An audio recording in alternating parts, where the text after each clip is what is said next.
Now, bringing you the very best in New Hampshire-based local music on IPMNation.com and 100.1 The Planet, this is Local Outbreak.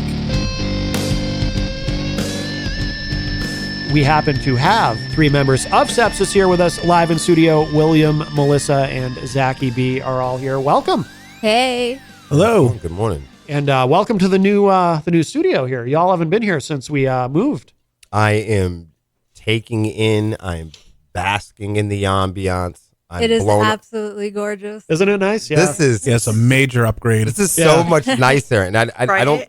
It's crazy because I didn't want to say that going in because I didn't know like what the deal was with you guys, departing. That the other place was nice too. Yeah, but this is way better. This is great. Oh, our own building, our own name on the building. Yeah. We're not hidden on a third floor somewhere in a big That's building. what I was going to say. Right? I usually get more exercise when I come and visit you guys. This is true. This is chill.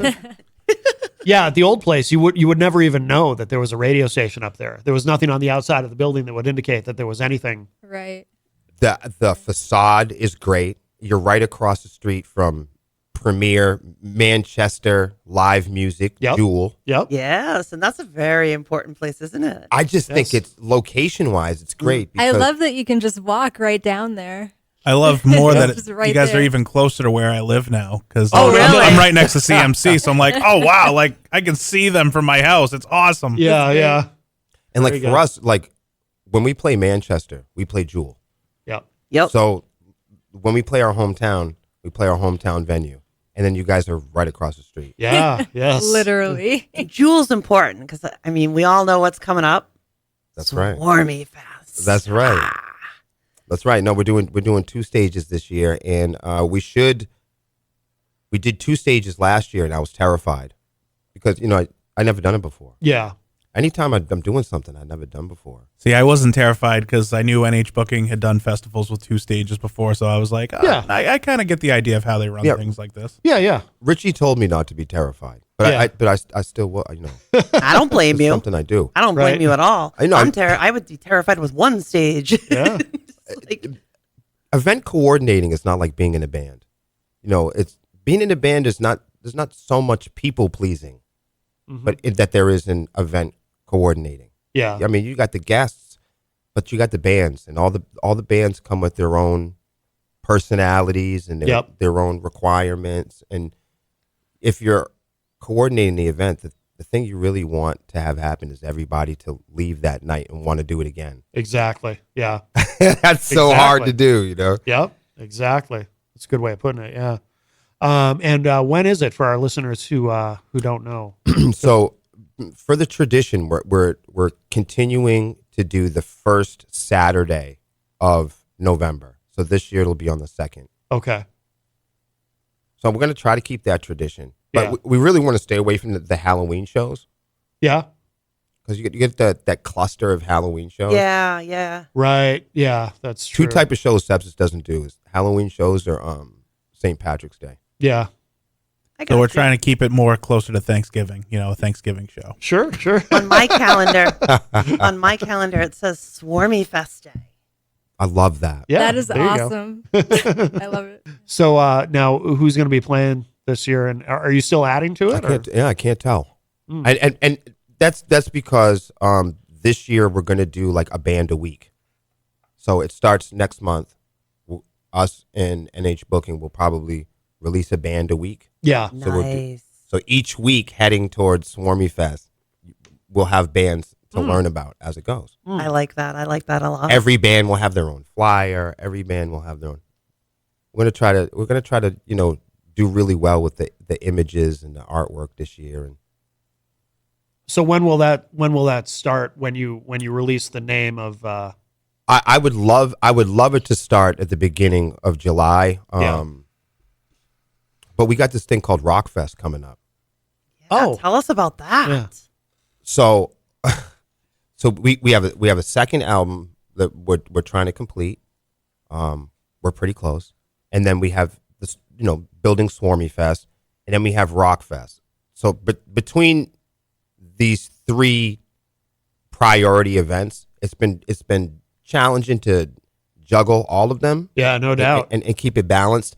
And that comes down, Matt, that comes down to money. Money and pre-production and planning, and then quality, because it's like if we have the time to get something done, the quality that we predict or expect or hope or plan it to be, right? Yeah. And then you have like your budget and like how you're going to be fiscally responsible. I don't know how the bands do it, but we're a business, so we have to be also like fiscally responsible, liquid and inventory. And so when we have merchandise, we're a direct-to-consumer style gift shop. Yeah. So we depend, some artists depend on streaming. We depend on hats, T-shirts, stickers. That's not unusual. Meeting people, streams, broadcasts. So we're a little more touchy-feely, I guess. Well, in terms of the merch, I mean, that is where the money is anyway, really. I mean, you know. For us, it's also where the discovery is. What do you mean? We're a brand. So that a lot of times people discover us not through our music, Matt. People discover us through podcasts, live streams. A lot of times when people ask, how do we get booked for big shows or how are we getting big opportunities? It's never the music. Interesting. It's never the music. It's never my guitar playing. Huh. You know, it's never songwriting. It's people resonate with the message. Yeah. People lock into a human wavelength.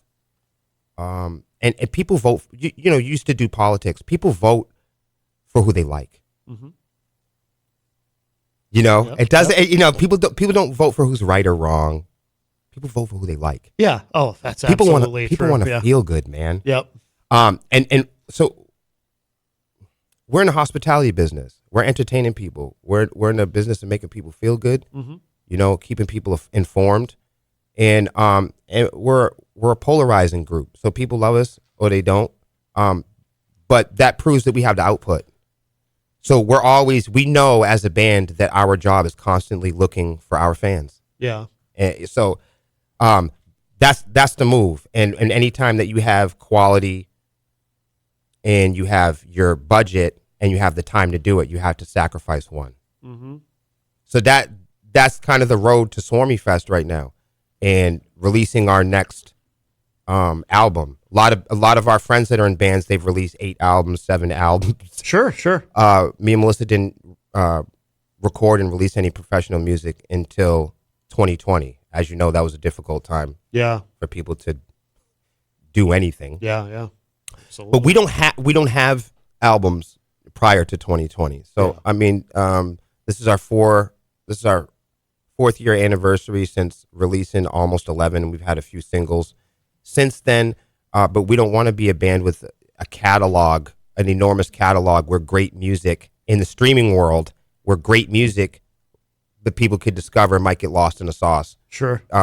So we're, again, like quality, timing, and resources. We're not a forever band, and we're not made of money. So we want our legacy to speak in terms of quality and care and craftsmanship, you know, and we want to resonate with the people that really matter the most and can benefit. So Rockfest has been a tremendous undertaking because plane tickets, our staff, I don't know if people understand the scope of how large these festivals are, you know, 30, 50,000 people. Oh yeah.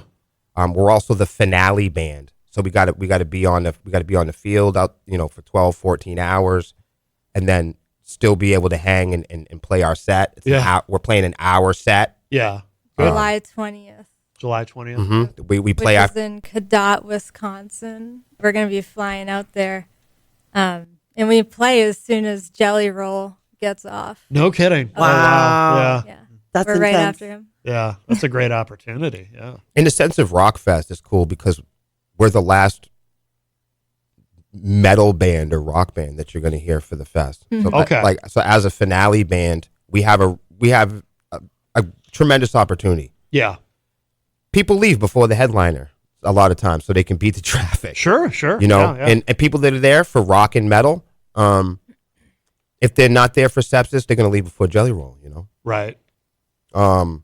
If they're not fans of country or Jelly Roll, whatever that's going to be. So people that are like traditional hardcore and metal people, we know that if they stayed, that they're staying to watch the set. Mm-hmm. And we plan on putting on one hell of a show too, believe me. Yeah. We've got a whole new performance planned for this, new dance moves. Yeah.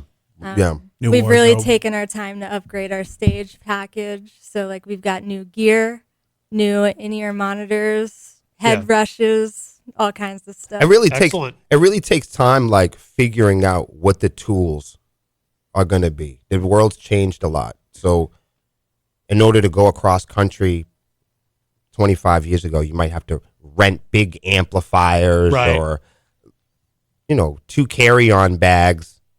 And then, if you check a bag, hundreds of dollars to try to check in, luggage. And so luckily, our band has been using technology for a while that we don't bring on big amplifiers anymore. All of our technology you can put in a bag, right, except for the drums.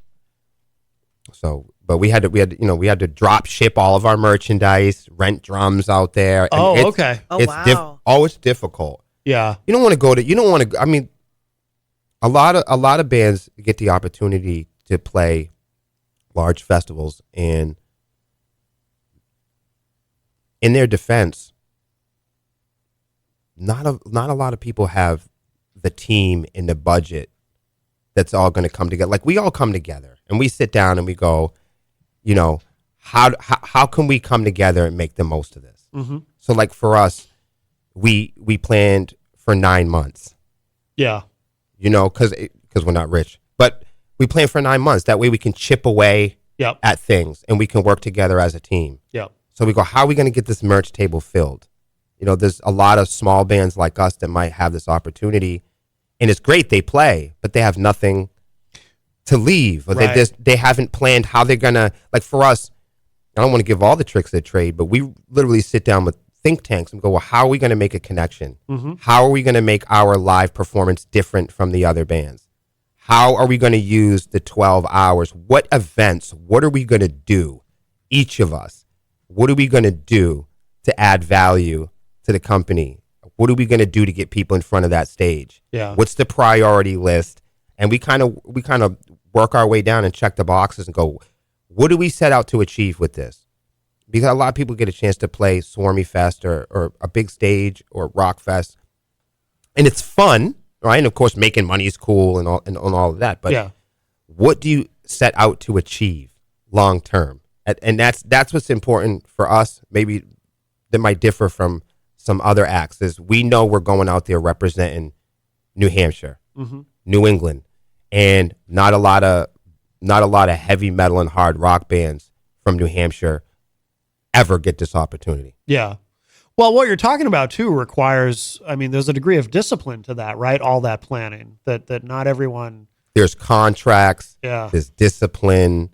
There are rules. There's, safety. And the thing that a lot of independent artists don't want to talk about is investment. Mm-hmm.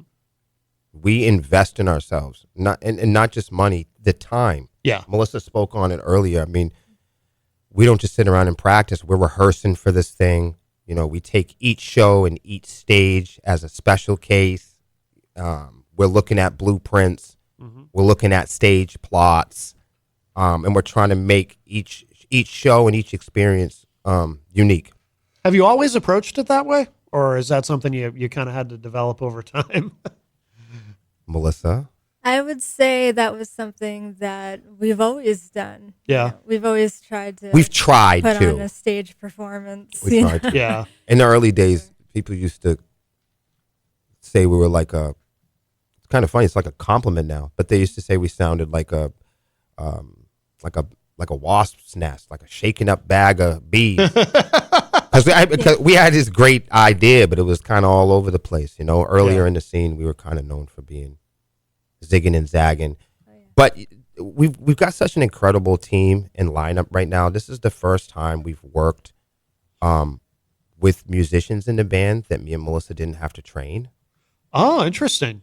So, interesting. Yeah. So, and of course, my brother Salvatore Pan's back on drums. He's a legacy member. He's the longest member of Sepsiss ever. So we're back with our original drummer, and we have a whole new staff and a revitalized, re-energized group.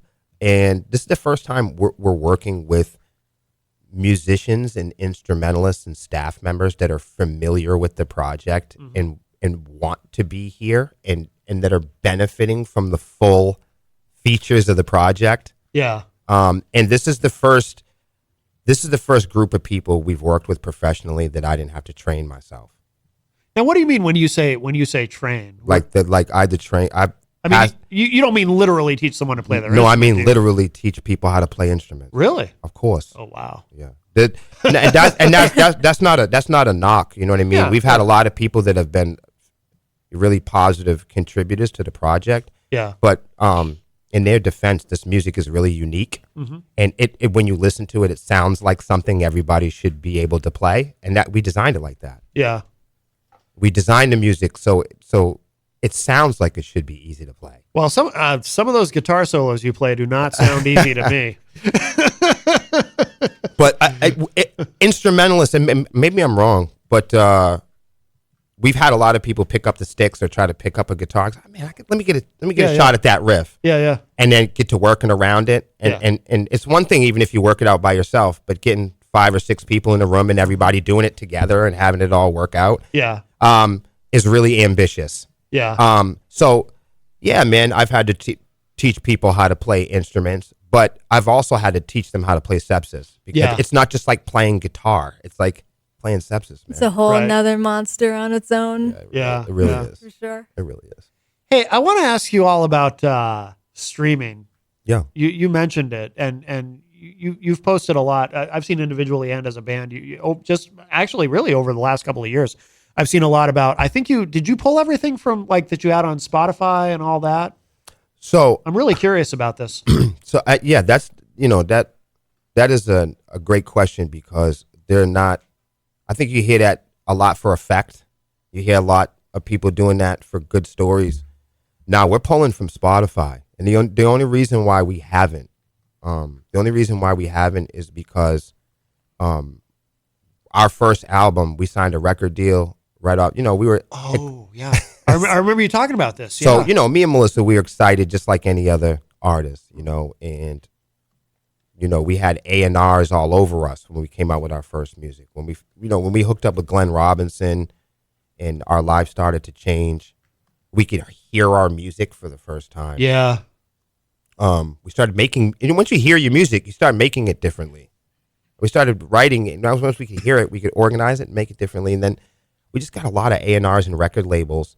And it's just like they tell you not to do it. We did it, Just like. What do you mean? To just tell you not to be naive, to give yourself time before we make the music, us as artists, and then as soon as the music's done, we're waiting for somebody to validate us. Right. Exactly. Yes. We're waiting for somebody to you put all of your life into it. You've practiced, you've invested, you went broke, you almost got evicted, and then as soon as the music's done, as soon as we're getting out the studio, we run out and give it away. Mm-hmm. This is why Lexi doesn't allow me on the merch table. Because because I want people to wear the shirts. I want people to wear the hats. We'll give it all away. We'll give it all away because true. Me and Melissa are sad artists that love making music. And we just want to get our name out. We want to get our name, and we want to be your friend. I get it. We want, and we want to play on stage. Isn't that silly? But that's So me, Melissa, and Zach, we're doing this a lot of time. It's sad, but because we like it and we're having fun, and this is really a family for us. This is really, we're really best friends in this band. So this is our time. We can sneak away and be with each other and be human and enjoy and live fully. This is how we live fully, by seeing people get sober through our music and people to survive with our music, and people have grown up with our music now. So we signed the record deal, and I people say, you should sign it. You should talk with a lawyer, when you sign a record deal. Yep. And I did, and my lawyer told me don't sign a record deal. Yeah. And I didn't listen to my lawyer, you know. Yeah. So people tell you to do these things, and I did these things, and I ignored everybody. Yeah. and then that's what happened. And then me and Melissa signed a contract, and then that was that. And we're still to this day. It's funny. We're making CDs for Rockfest, and I've been fighting with my record label forever. They can't stand me, but So you're just to be clear, you're still locked into that? oh, absolutely. Really? That is that is a very real thing. Okay. Yeah, Sony Orchard.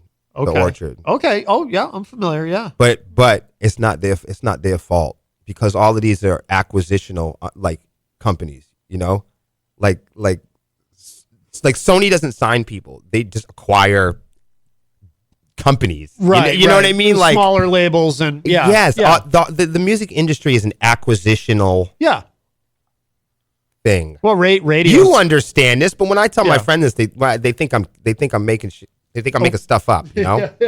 Caught myself there. Yeah. That they think I'm making stuff up. Yeah. So you understand it. No one's ever looked at me in the last year and said, "Oh, I get that."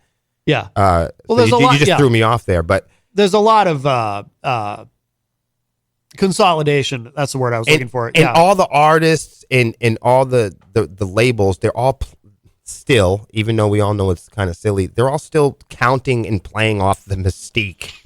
Sure. You know, the magic and mystique. Everybody goes, "Well, how'd you get signed?" I was just in the right place in the right time, and I played the right chord, and Melissa came out, and the wind blew, and then, you know. A record company scout happened to walk in and offered you a 10-album deal, fly you out to L.A. and right. No, we were taking good pictures. We had strong social media. We got a great producer. Melissa's a killer host of the page, and thank you. And people can see that we're willing to invest in ourselves. Yeah. So we're an A&R's dream. Because that's what labels want now. You know, they don't want to do the A&R. They want that already done. Yep. All set, and we're a perfect target. Yep. We're a perfect target. Oh, man, these guys work hard, and we really want it. You know, if you go and you approach some kids, 18, 19-year-old kids, they might change their mind. Mm-hmm. You know, they might get a girlfriend. Right. Stuff like that. Right. You know, folks like us, we're perfect, because they go, you know, these guys know how to pay their bills. Yeah. These guys are fiscally responsible. You know, they can play their instruments. We've made mistakes. But not many of us have made the mistake. And they're all waiting for that. They're all going to get you. All of our friends and our deepest, closest celebrities and contacts in the industry, it's all happened to them too.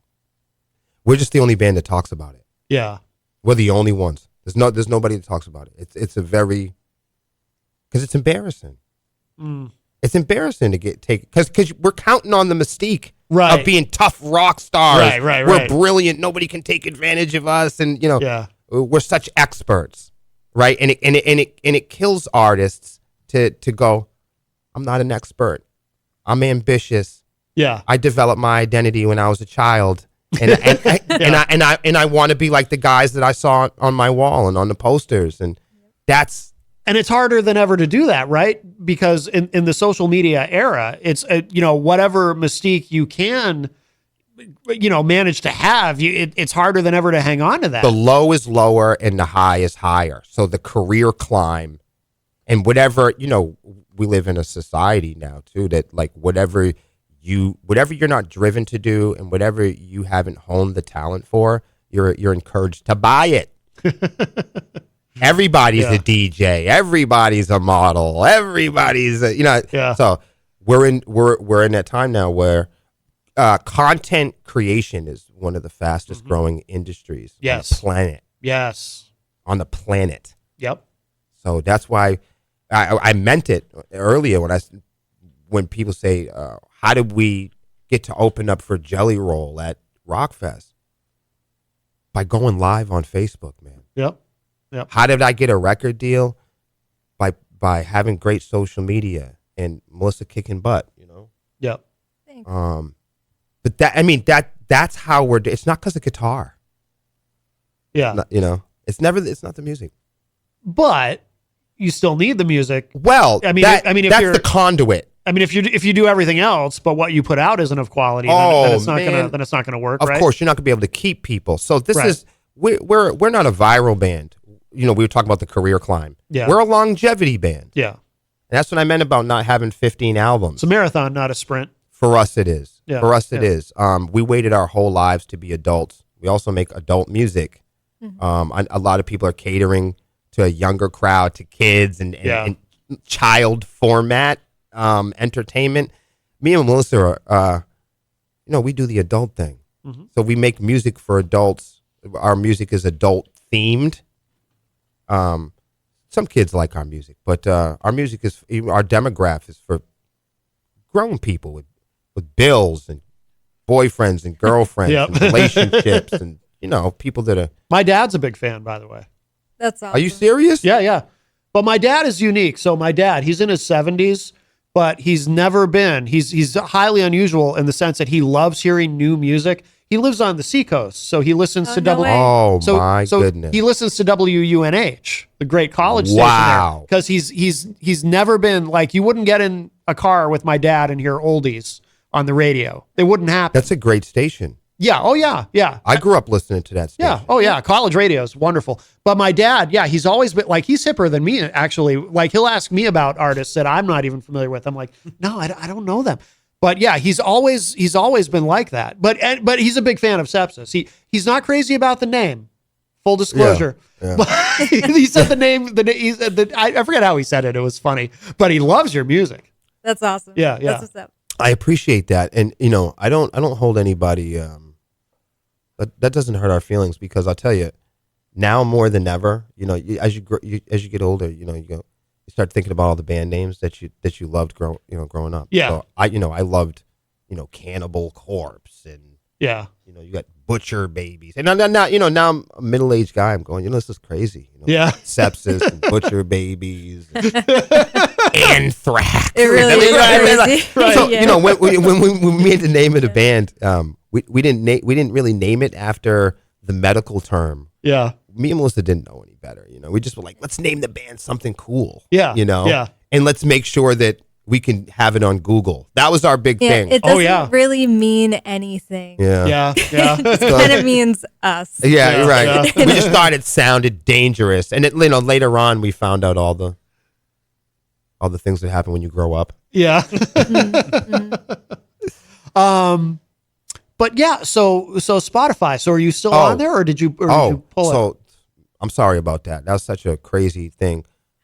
So I would love to pull our music off of Spotify and do a massive press release. I think that would be so much fun. Oh, so you haven't pulled it yet? No, Not and yet. I can't, and I would like to, but there would be no reason for us to do it now, because our contract with our record label isn't up. So I could only pull down my own music, and then my record label would give me the finger, right? And say, well, you can't pull ours. And I was making a joke, because we're wild and rebellious and lawless heavy metal band. I'm always breaking rules, so I'm not supposed to make the record label mad. Yeah. But we're going to Rockfest, and I'm not supposed to really go through anybody else, for direct to consumer products. Yeah. So I'm like, I'm gonna backdoor these dudes, man, and go make my own CDs. And we went to one of our partners, and we started to generate the CDs, and immediately we got immediately the paperwork came through, and we got copyrighted for your own. Yeah. music. So this is like yesterday. Go figure, right? Yeah, so we're like, oh, they're never gonna see it. Like, we're moving it around. Wow. And that's how strong the technology was. Like, we got an email with less than 12 hours of them going, your record label's complaining, and we're gonna need written permissions and all that. I said, man, forget it. So we got another year with these guys, and then it is what it is. They owe me thousands of dollars. Really? Yeah. Of course. Yeah. That you've heard that, when they say to you, like, the bands and the TLC said it, and Bobby Brown said it, and Slipknot said it. You can have a multi-platinum album and be broke. Absolutely. Yes, man. It's not an unusual story. This is a wild thing. No, they took all of our money, man. Yeah. And then I confronted them and I said, you're stealing my money. And they said, well, we're going to continue to do it. Because if you're already wealthy, you can hire an accounting firm or a lawyer to do an audit. But when you're not already wealthy, they know they've got you. And remember what I said about acquisitional companies.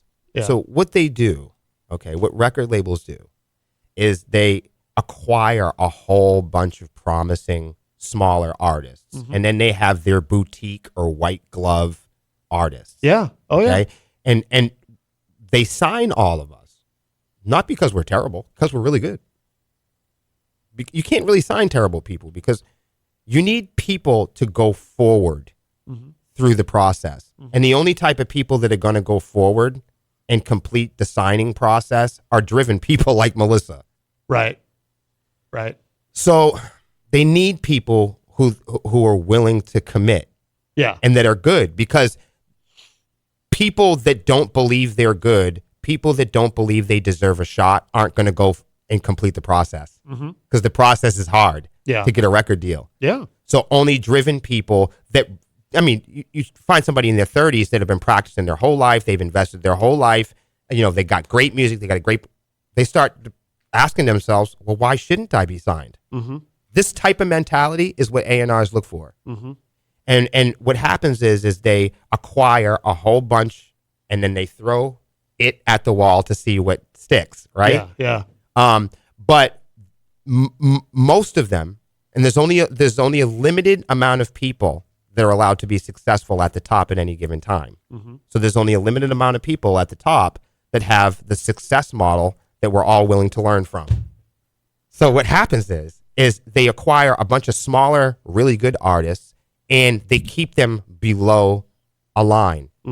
And the reason why is if we're not making enough, all right, or if they can claim that, let's say, there's a lot of returns, or they can claim that, then they're always counting on us not making enough to go to court and litigate. It's true. They're trying to rip you off just enough where me and Melissa aren't going to spend $10,000 and fly to Chicago and sit in a courtroom. Right. Exactly.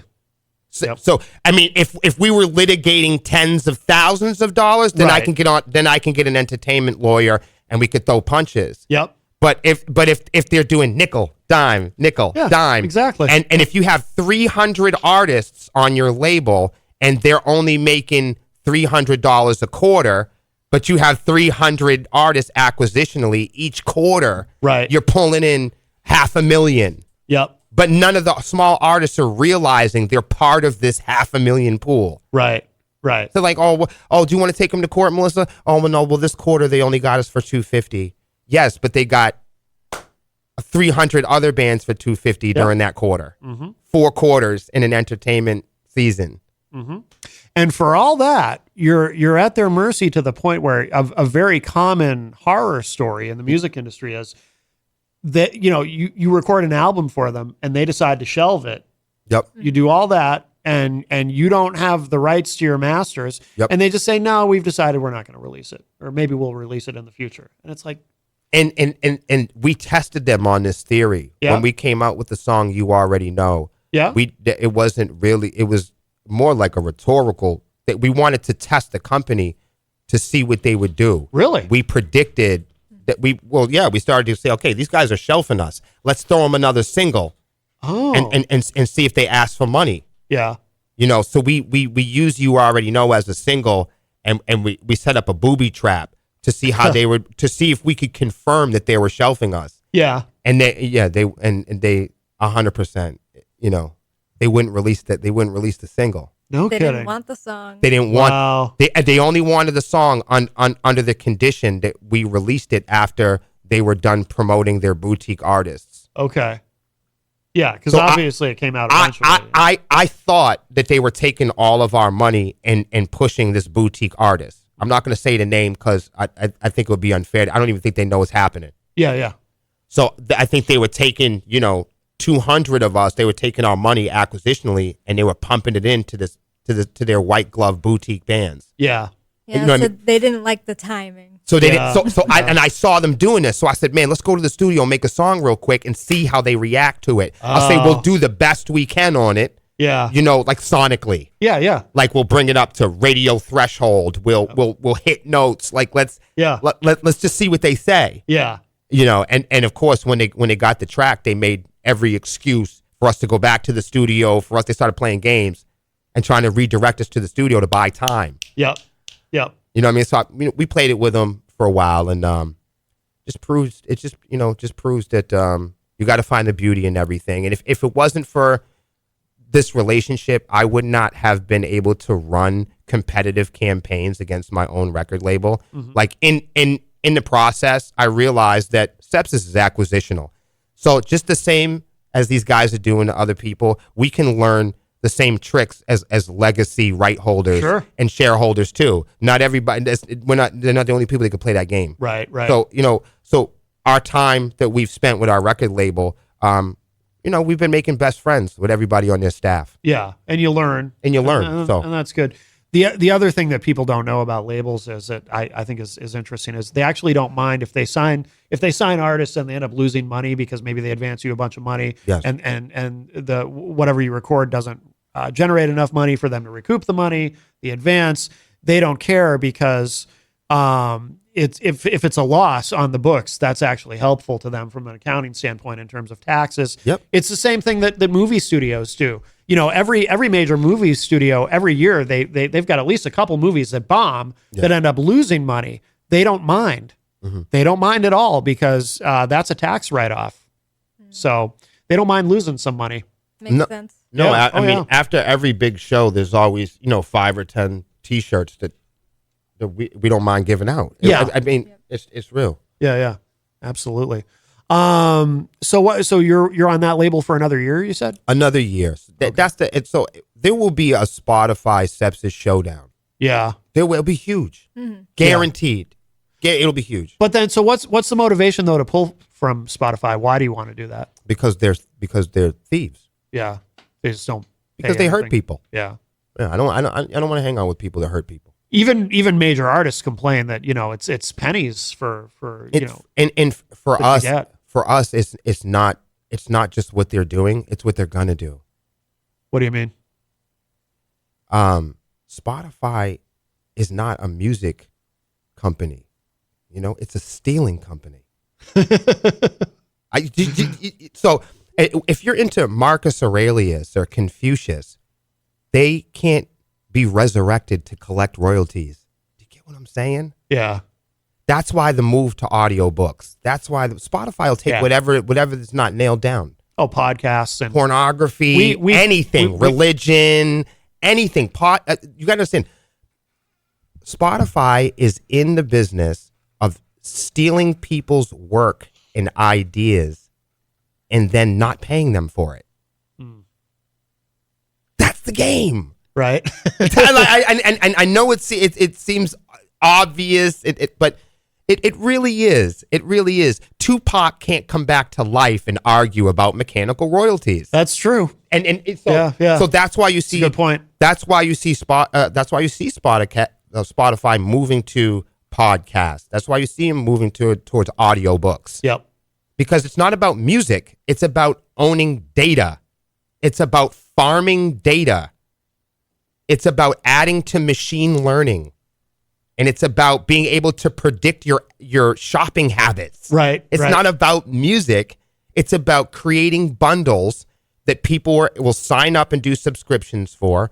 And when you subscribe, they are data mining your demographics. Oh, absolutely. And this is the same for Netflix and Grubhub. This is an app world. This is a technology world, not a music world. So Spotify is in the tech business, not the music business. Yeah. And that's why they don't care about musicians.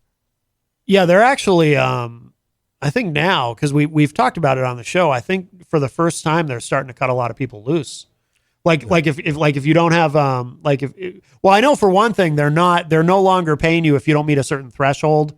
Yes. In terms of money that you've accrued for streams, they're just not going to pay you at all. Like they're establishing thresholds, but they're also, I think they've reached a point where, because in theory, anybody could upload music to Spotify, but now they're starting to like artists that are uploading like demo quality stuff. They're just saying that's why I said the lowest of the low and the highest. Yeah, they're starting to kick people off. And they're also following the predictable path of adding tiers with high fidelity audio. Like it's 2024. I think that's weird that Spotify doesn't have high quality audio. Right. But apparently you have to pay for that too. So you got to understand how ridiculous this sounds. Right. Like Sepsiss is a band and we mix and master at the highest quality that technology is provided. But when you upload it to Spotify, they knock it down to low quality music. Can you believe that? So this is why we wouldn't want our music on Spotify, because like bands like Sepsiss make high quality music. Right. But Spotify charges our fans to listen to our music at high quality. That doesn't make sense. Our fans should be able to have the quality of the music that we created it at. Yeah. Now, is it a double-edged sword though? If you do pull your music from Spotify, does that hurt you in some way to not be on Spotify? Not us. No. Our band doesn't benefit at all from streaming on Spotify. Yeah. Yeah. The big thing I guess the big lure to Spotify when it's not, we all know it's not money. When you talk to even big artists, they'll tell you it's not money. Right. The thing that they'll tell you about Spotify, the big reason why we're all supposed to be excited to be on it, is for exposure. Yeah. Sepsiss doesn't need that. Yeah. I mean, so and in order to get exposure on Spotify, you have to give them more money. Right. You have to pay for marquees. You have to pay for advertising campaigns. You have to pay to be on these discovery. That's payola. We all know in radio that's illegal. Yeah. So you're a radio guy. You know, in radio that's illegal. It's a crime. But because it's streaming, it's not a crime. Yeah. So we should clarify just for people who don't know. So payola refers to in radio, and back in the day, you know, if you were a DJ, for example, somebody might give you an envelope full of money and say, "Hey, play this song for me." Right. Basically, I mean that's a little reductive the way I explained it, but just to give people the idea, and that is illegal. You can't. It is. And I guess I mean, there's all sorts of legal ways for sure to do this as with anything, but yeah, that is illegal. Our big mission has always been a big statement. And part of our brand has always been like fairness, man, and what we've learned from the record label. And like, we weren't really a band with much of a mission before all of the stuff we had to work through, you know. But I can say for sure that one of our slogans is, you know, fairness, you know, and being inclusive and mutual. And that's why we do all the podcasts. Yep. That's why we're teaching people all the time. And people are convinced that being on Spotify is going to get them exposed to someone. But that's not true, because subscribers that subscribe and pay for Spotify, they only listen to under 50 artists a month. Yeah. So this is not a device or a gadget or gizmo, as much as they like you to believe. It's not one that's invested into discovering artists. That sounds cool in a Facebook post. That sounds great when you're trying to sell your technology. Yeah. That sounds great, you know. But this idea came from the same guy that used to work for, you know, uTorrent and BitTorrent. Sure. And sites that you know, these pirate sites. Well, yeah. Well, that's the thing. I mean, we're in the business of stealing data Yeah. and media. So Daniel Ek is the CEO of Spotify. Yeah. And if you know who Daniel Ek is, you got to start in uTorrent. Yeah. And you know, uTorrent and places like LimeWire or Pirate Bay were illegal websites that specialized, and were experts at stealing data and media and movies and games and music. Yeah.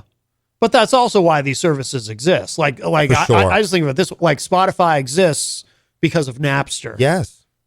And so and when we talk about this in plain English, it means that we went from stealing and outright piracy to streaming. Mm-hmm. We're only 1 degree. We're only one click. And in 2 decades, we've only moved 1 degree from stealing. So when people are like, why is Spotify a difficult place to be? It's because we haven't moved the needle, Matt. Mm-hmm. We're still that close to stealing. Mm. Now think of it in terms of this. We just had Juneteenth, right? Mm-hmm. Think if we only moved the needle that much in slavery, right? Yeah. Oh, it's a good think if we move the needle only that much in women's rights. It's that simple. Like. Well, with women's rights, we just move the needle back. I hate that. But I'm not going to do it to you. I'm not right. I'm not going to do it. I just exploded the other day on that.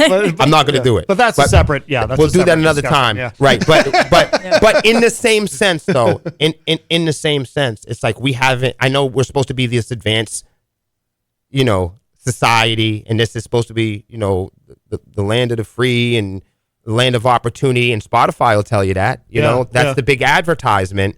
Is that, that we're going to get exposed and there's all this opportunity. But if you know anything about Daniel Ek and where he comes from stealing media and music. And he just said recently that, what do you say, Zach, that the cost of music or the cost of content creation was nearly zero? I can't believe that. I mean, this. He said this last week on Twitter. He said, the CEO of Spotify said, the cost, he seems to know how much Sepsiss' budget is, I guess. Yeah. But he said that the cost that musicians, he doesn't play any instruments. Yeah. This isn't a guy that's been on stage or sings or anything, but he seems to believe that the cost of creating music for musicians in the modern day is nearly zero. He is out of his mind. Go check it out. Clearly hasn't been to a Guitar Center lately. Right. Yeah.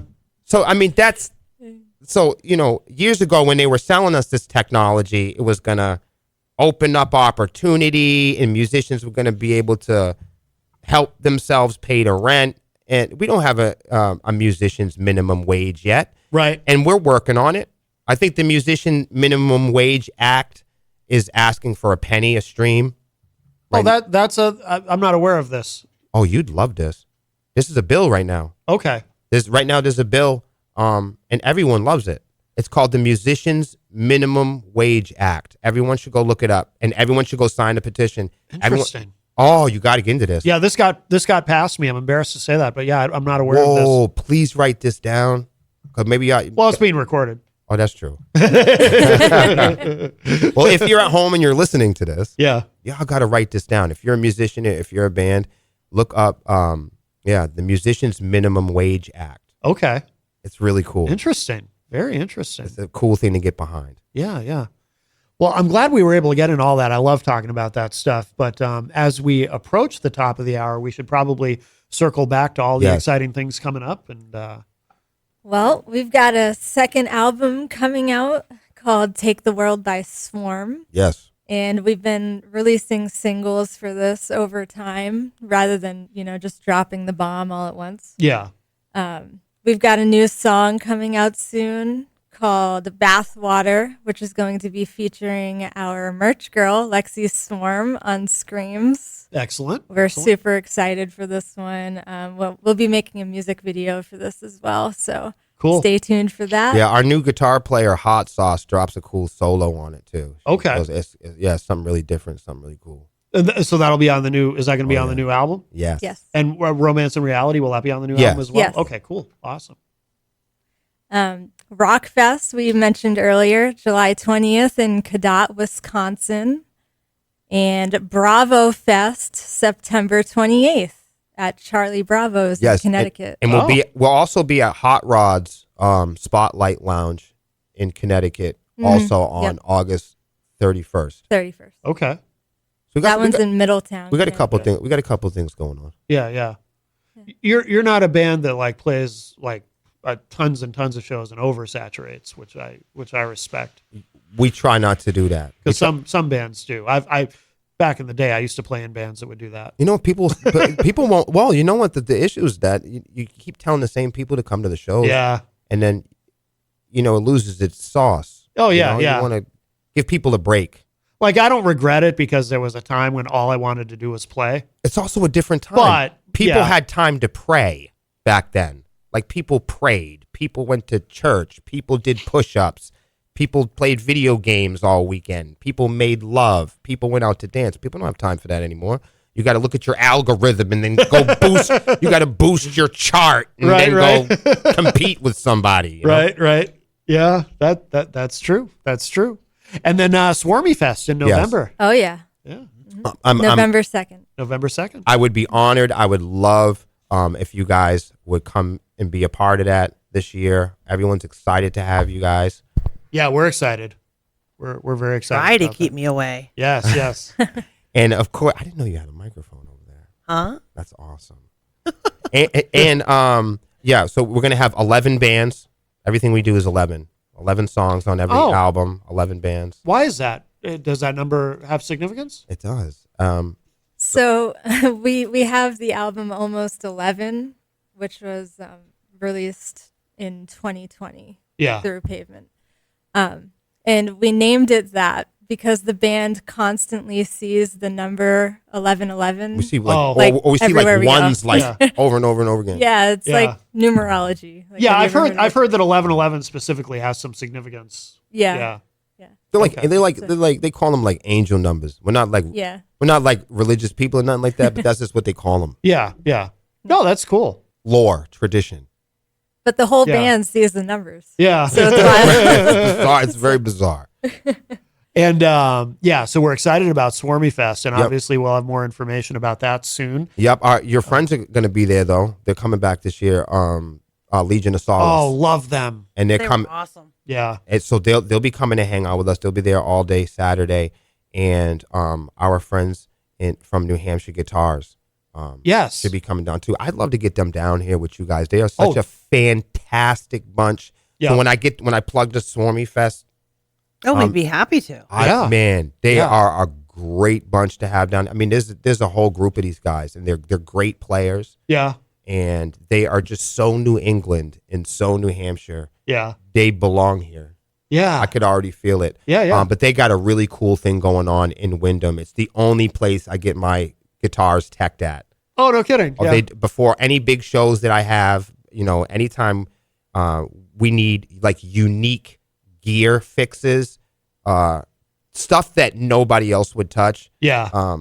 New Hampshire Guitars, man, they do the thing. Okay. Oh, wow. Okay. Yeah, so we play on these things called head rushes. They're like computers. Yeah. And if you called Guitar Center, they wouldn't touch it. Really?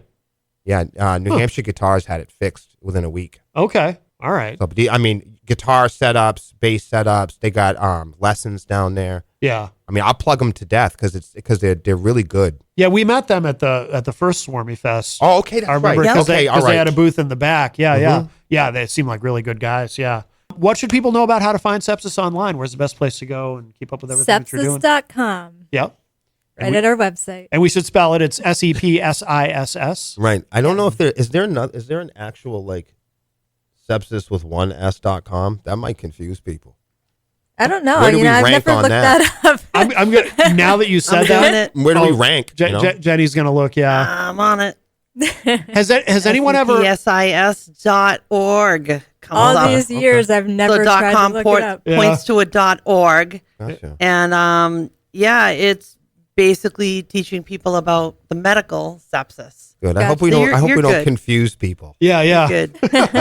Has anyone ever misspelled your name on a flyer? All the time, but really? but there's like 40 bands named after the disease.